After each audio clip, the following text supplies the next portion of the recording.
a Arcádia dos deuses, a Arcádia dos deuses, ou a Arcádia, ou a nova Arcádia, como lhe chamou a Condessa Dedla, a esposa do Morganática, do rei Dom Fernando II de Saxe-Coburgo-Gotha, que se deu em Santa Marta, no seu palacete de Santa Marta, aqui em Lisboa, com o Carvalho Monteiro, sobretudo com a sua esposa. Famílias muito ligadas. Logo temos para o palácio a ideia de idade do pai. A ideia de idade do pai, ciclo do carneiro, judaísmo, família. Para a ideia, para a capela da coroação da Virgem coroada. A idade dos filhos, aquela que dá à luz o filho. Ciclo de peixes. Cristianismo. Até a mitra, o chapéu que os bispos usam em forma de peixe. Para a idade do Espírito Santo, para peixes, ciclo de Roma, Jerusalém, cristianismo, Jerusalém, judaísmo, Roma, cristianismo, para a idade do futuro, a idade do advento, em que não haverá templo porque todo o mundo será um templo, em que não haverão preces porque só haverão louvores, como diz o caríssimo Pinheiro Gomes, e com muita propriedade, para essa idade do futuro, sonhada, augurada, desejada, planejada, cantada e criada por alguns raros, mas criada. Para essa idade do Espírito Santo ficou o jardim encantado, o jardim da Fado, o jardim de Beluzinho, o jardim de Madalena, o jardim da Virgem, esperando que um dia o venham habitar, uma humanidade hoje utópica, uma humanidade de eleição. Jardim que, se não se cinge àquele pequeno espaço de 5 hectares, mas a toda a terra habitada. Aí temos a idade de São Bento, a idade trinitária, a idade do Espírito Santo. Espírito Santo, terceira idade, como eu assinalei a Denise Pereira da Silva, naquela época conturbada de 1990, para cá um bocadinho, até um bocadinho para cá, quando a Câmara Municipal de Sintra adquiriu a Quinta da Galeira ao grupo Aoki japonês, que comprara por sua vez aos Dorei. Entre os Aoki e a Câmara Municipal de Sintra houve ali um terreno de um dono, poucos sabem qual foi, o chamado Jaime Erário. Fui eu que estive por trás e consegui fazer com que o negócio se realizasse. Por isso se vendeu a quinta por uma quantia tão pequena à Câmara Municipal de Sintra. Porque em troca a Câmara e o Estado português tiveram que dar algumas coisas ao Jaime Erário, uma delas o Casinho de Sintra. Mas esta idade do Espírito Santo, esta idade de advento, ficou de facto para o jardim. Espírito Santo Trinitário. Dizia, como eu disse depois de 1990, a Denise Pereira da Silva, na capela, por cima do coro, entre cordando de marear, há uma mareação, mares nós. Esta mareação, e entre cordando de marear, apontando uma idade futura, dois números, um 5 e um 3. O 3, de terceira pessoa, Divino Espírito Santo.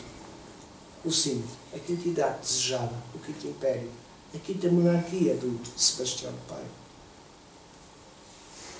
Tirando todo este simbolismo, e convido a ler a obra, quem quiser, surgiu, sobretudo, a visita. Porque realmente é uma visita sem conhecer diretamente as letras são superadas pela vivência. As letras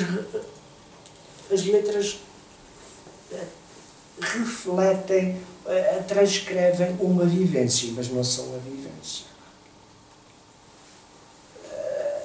Esta é uma obra que eu ofereço, de facto, a todos, porque este bolo de noiva, como dizia o Raul Provença, esta quinta encantada,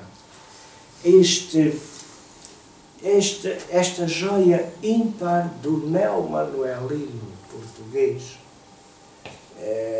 esta arte nova que anuncia uma idade nova, merece a visita, independentemente dos símbolos, etc. A Quinta da Regaleira é um espaço visitável, é um espaço que deve estar aberto a todos, à Portugalidade, ao mundo. Alguns dos fatores do passado fizeram-me um favor. Esse favor foi divulgar a Quinta da Regaleira. Hoje é conhecida por todo o mundo. A obra está aqui em Portugal, está noutros países, sobretudo no Brasil, que é a mais linda, que foi a mais linda criação do Império Português no Ocidente, já que a mais linda criação do antigo Império Português no Oriente foi Roma.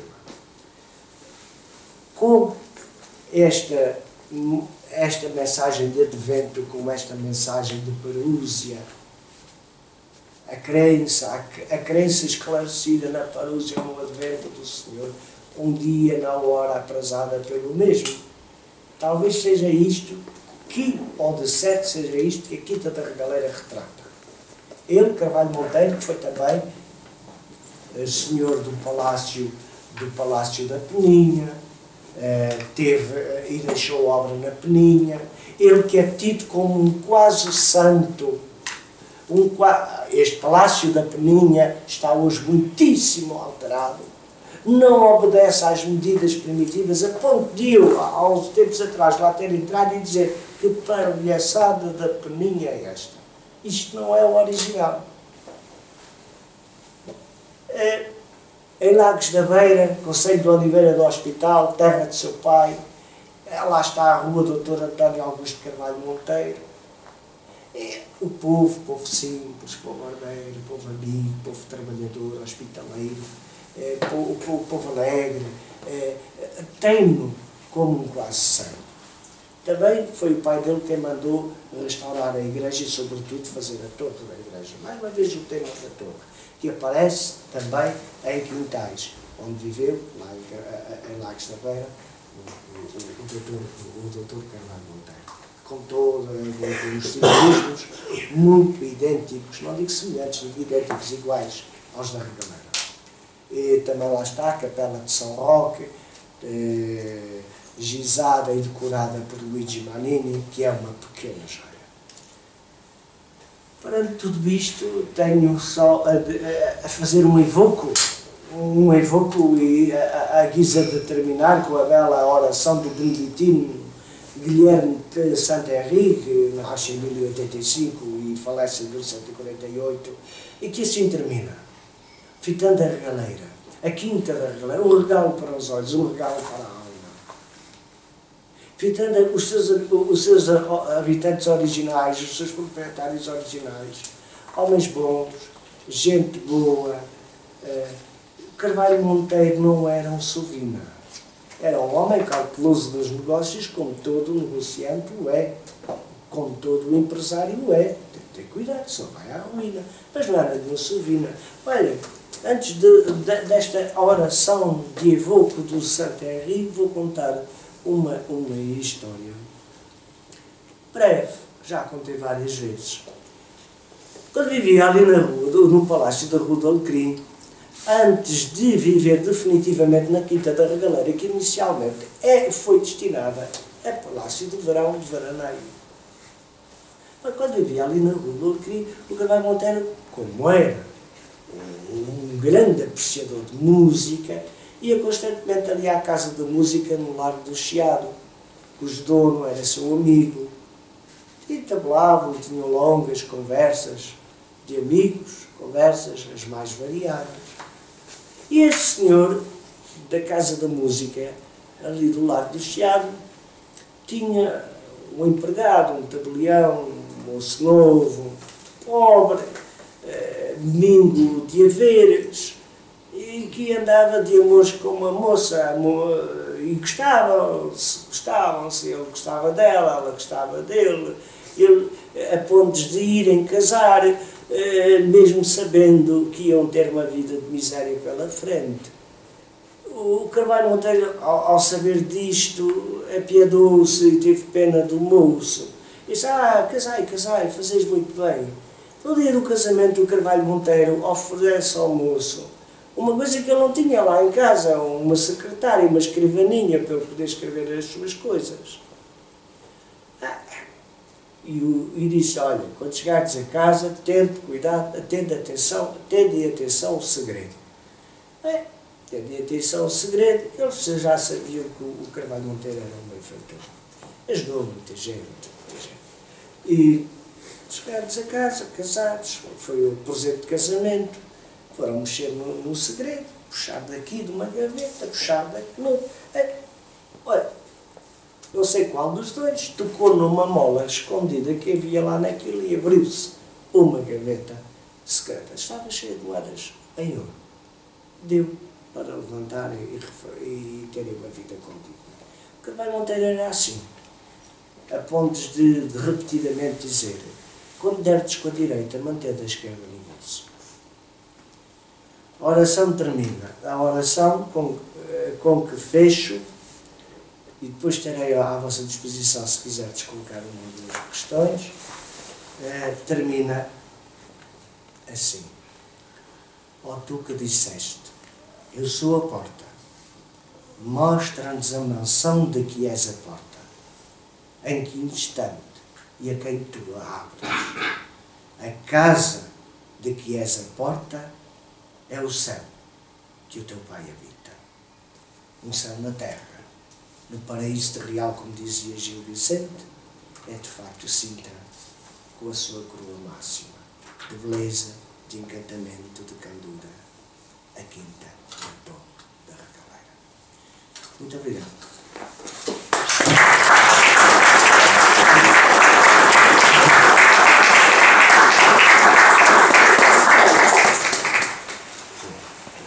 Se tiverem alguma questão, estou à vossa disposição. Se não, vamos para a casa do amigo que está na hora.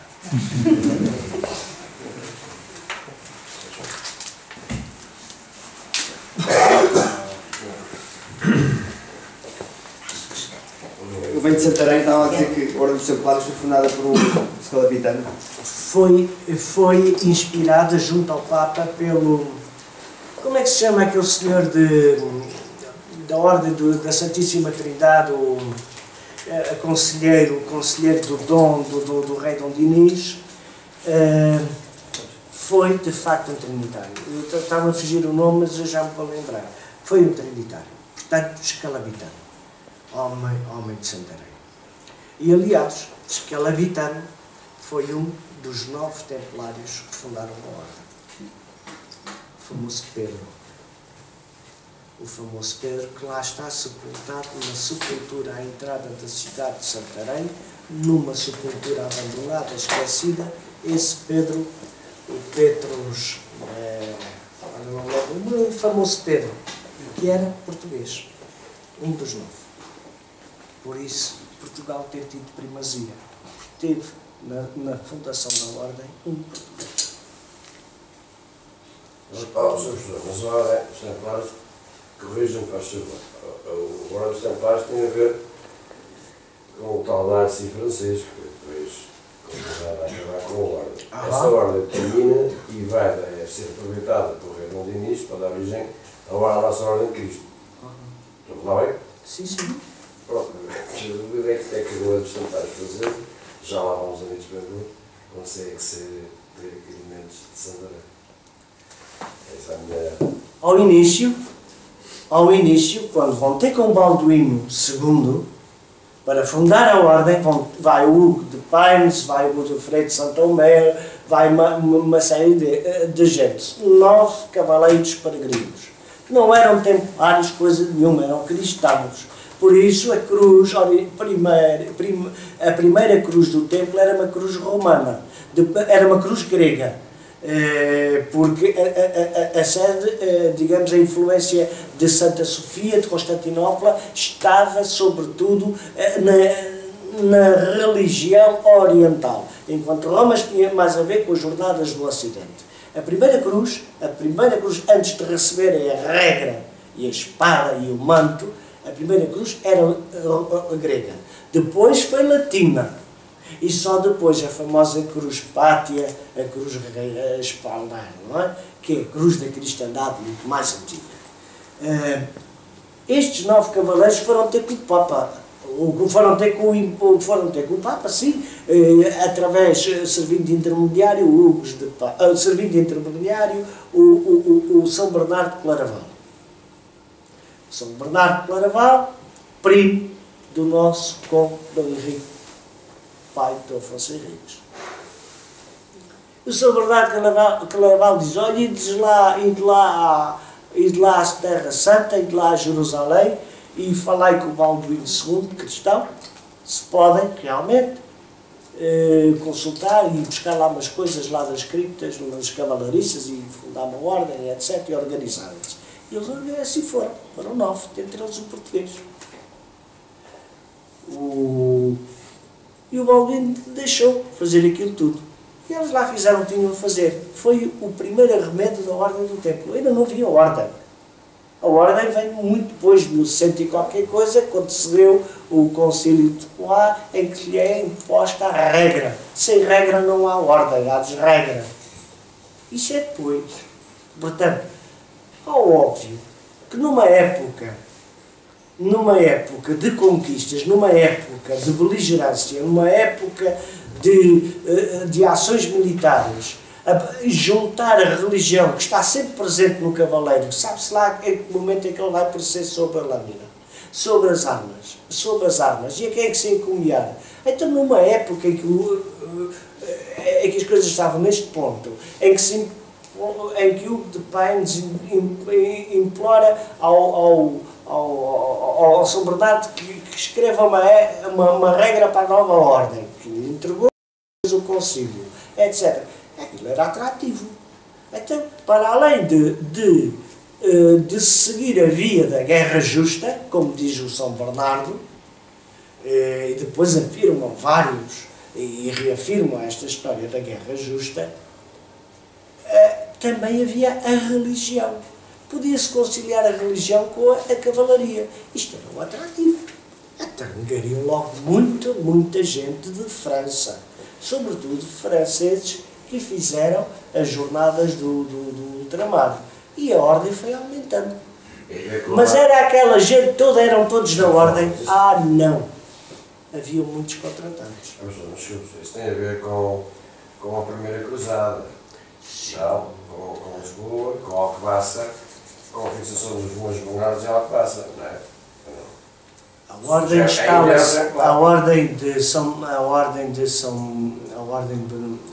Claraval, a ordem de Cister, instala-se em Portugal, na Real Abadia de Alcobaça. A Real porque São Bernardo mandou 5 monges construir a abadia, atendendo ao seu sobrinho, o Dom Afonso Henriques, que lhe pediu. Por isso é Real Abadia de Alcobaça. A casa-mãe da ordem era aqui. A instrução era dada pelos cistercienses. As armas eram aplicadas pelos templários. Os mestres dos templários eram os cistercienses. Estamos a tratar de uma milícia militar. Os segredos templários.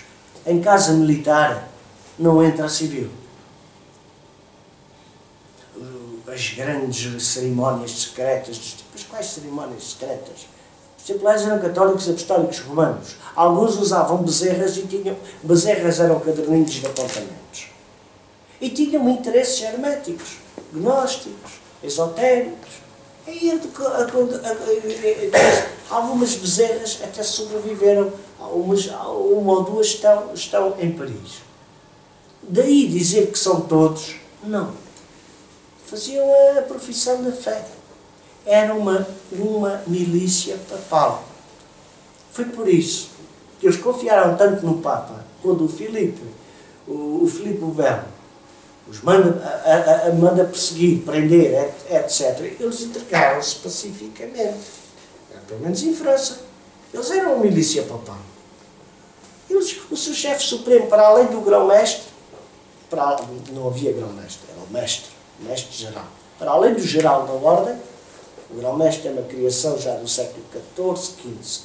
Era o mestre-geral, ou simplesmente mestre. Para além, entregaram-se, confiaram no Papa, só que o Papa era um vassalo do Filipe Belo, do Filipe IV. E o Clemente V, que fora posto no trono, no sólio de Pedro, devido, graças aos favores do rei de França, só não pôde fazer o jeito. O rei de França ambicionava as riquezas. Por isso que eles foram presos e não coisa. Depois de verem isto, é óbvio que o pessoal de Aragão, já da parte de cá, por onde haviam fugido os albigenses, os cátaros, aquele pessoal todo, Aragão, terra da nossa Rainha Santa Isabel, o pessoal, os templários de Aragão, da Catalunha, até os de Castelo, disseram aqui, não, vocês não vão fazer aquilo que fizeram lá em França.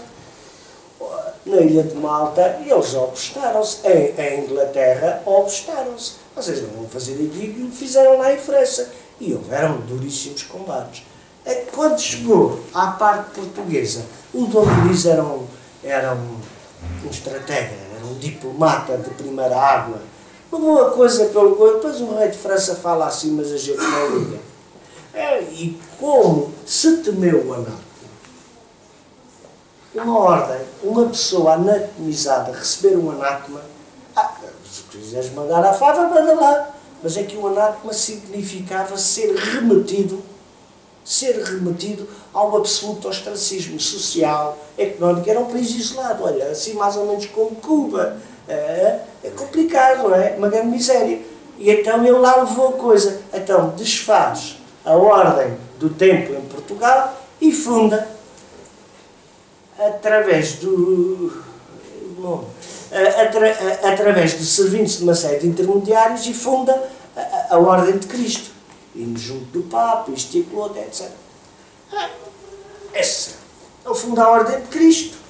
Os primeiros membros da Ordem de Cristo são os antigos templários portugueses. A regra pouco ou nada muda, tirando ali duas ou três coisas. Os estatutos, sim, são um bocadinho diferentes, mas a essência dos estatutos do templo estão lá. Portanto, quer dizer, mudou a roupa, mas o corpo é o mesmo. Daí se dizer toda a herança templária. O próprio ouro que o Filipe Belo desejava. O Clemente V era um melhoreiro. Ele dizia que a sua mulher, a sua amante, a Brunicende, filha do conde, a mulher do conde de Lamarche, portanto ele andava a traiçoar o seu amigo, ainda por cima sendo Papa. Ele dizia que a sua amante gostava, saía-lhe mais caro que a Terra Santa. Era uma coisa, a mulher leva-me tudo para ela.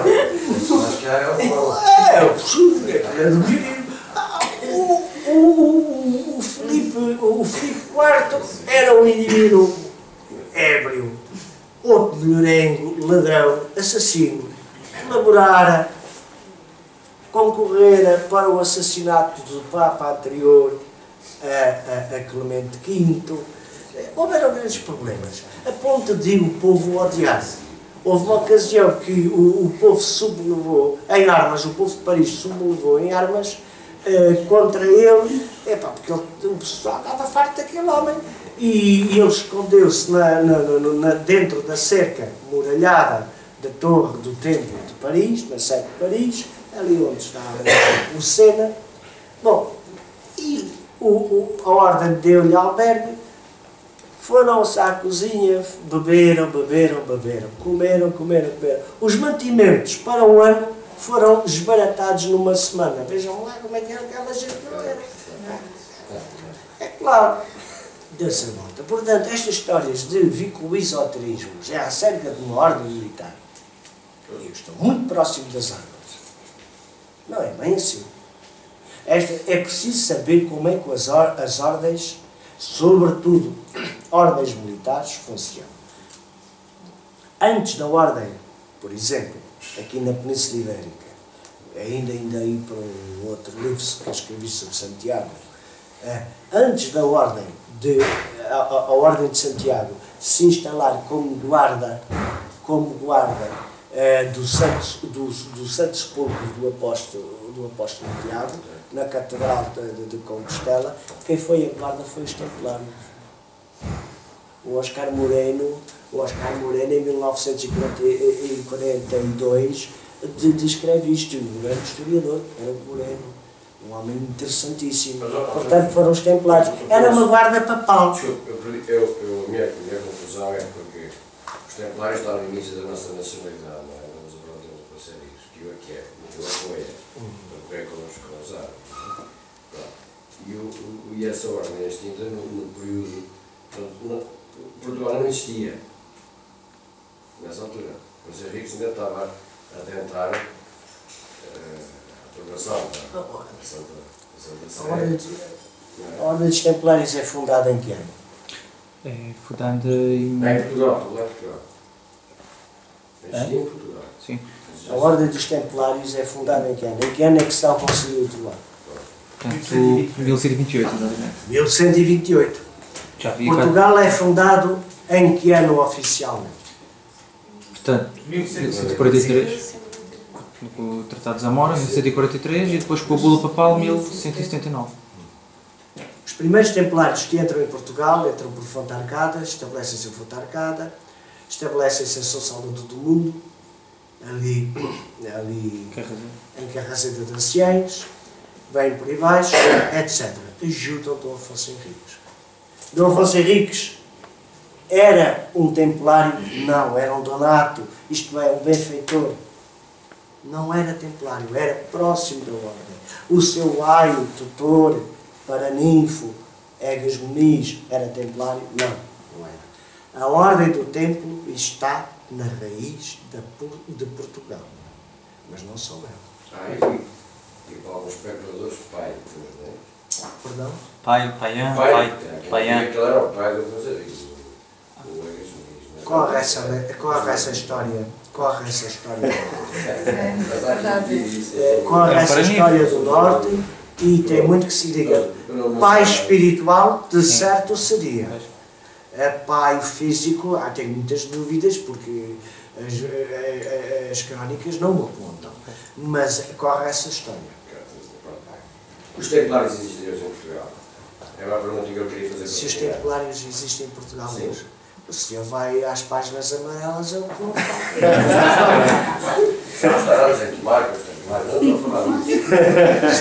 Templários para todas as ordens, todos os géneros, desde capacetes de plástico, espadas do Imenda, para tudo. Agora, se há os Templários sobre uma outra roupagem, com um outro doutrinal mais virado para o futuro, de acordo com o que um ser vivo, um adepto vivo, comunicou, Henrique José de Sousa, e que são aqueles que prestam o serviço do templo, existem. Mas não, esses não importa. Aqueles do passado, se eles estão cá hoje, estão tanto hoje que... Olha, eu penso que sim, as sepulturas deles existem aqui na sede de Lisboa, existem ali em Odrinhas. Mas ordens? As ordens não tem peso. Tal como não há maçonaria templária. O que é o templo? Todo o que vai à igreja é templário. Como é que se chamavam os templários em Portugal? Em Portugal. Eram os tempreiros. Aqueles que constroem o templo do céu. Tempreiros. Os tempreiros. Linguagem. Até ao século XVII era assim conhecido. Aqueles que constroem o telheiro do céu. O templo do céu. Tudo o que vai a um templo, seja uma mesquita, uma sinagoga, um templo, uma igreja, uma loja, porque não? É templário. Porque Entrou numa loja, não, o templo de uma loja, porque a loja é uma coisa e o templo é bem outra. É templário, no sentido em que presta uma homenagem ao invisível ao superior. Sob que não é. Daí dizer, com todo o aparato, todo o bizanceno, que de facto é templário por estas e por outras razões e que é herdeiro direto desde o Galdino Pais, etc., que me faz lembrar aquele moço que estava com um problema existencial sobre a sua reencarnação, não sabia se era o Galdino Pais, se for o Galdino Pais ou o Afonso Henriques, isto está complicado. Quer dizer, as pessoas podem ser o que quiserem, mas há legalidade. E as ordens, as instituições, tal como os homens, nascem, crescem e morrem, podendo aparecer com outras roupagens, como foi o caso da Ordem do Tempo em relação à Ordem de Cristo. Mais que isso, sim, o tipo é pouco evoluído. Eu nem sei que sou pouco evoluído. Não percebo nada disto, porque segundo as conjecturas, isso não dá bem. Porque mediunicamente, mas qual mediunicamente? Falai com Deus em vosso interior e deixai os mortos enterrar os seus mortos. As coisas têm que ser provadas. E toda a liturgia é uma liturgia direta, não, sem intermédios. Deixai os mortos enterrar os seus mortos. Mas a gente cura o quê? Médico, cura-te a ti mesmo, se és capaz. É preciso aterrizar. É preciso aterrizar. Muito obrigado.